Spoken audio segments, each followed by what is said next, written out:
पदवी ज्याला आहे ती पदवी मला मिळाली नाही म्हणून द्वेष निर्माण, त्या द्वेषाच्या स्वप्नामध्ये जाऊन राज्य मागितलं. आता याची फजिती पाहायची म्हणून एकीकडे फजिती पाहतात आणि एकीकडे सोबत काही येत नाही म्हणून देतात. देह दान मिळालेलं आहे आणि म्हणून आता पुन्हा एक दान मागितलं की नाही. भागवतामध्ये ऐकायला मिळालंच असेल, कारण भागवतकर आपले जे महान तज्ञ आहेत आणि त्याला पाहिजे.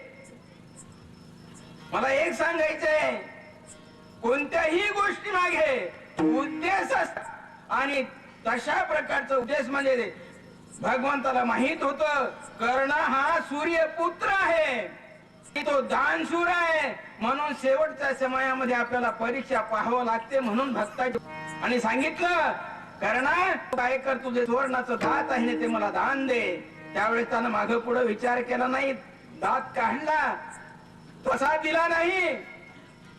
आता त्या पाण्यामध्ये त्याला धुतल्यानंतर दिला. शुद्ध दान ज्याला म्हणतात ते दान दिलं. तिसरी गोष्ट, कुळामध्ये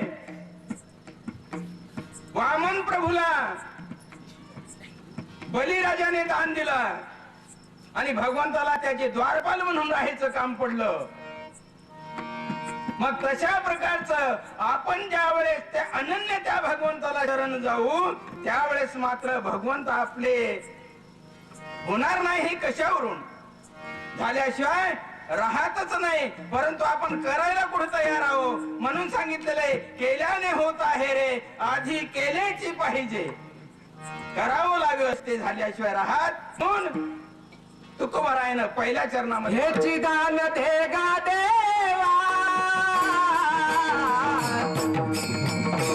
देवा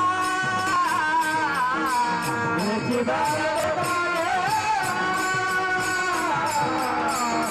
तुझा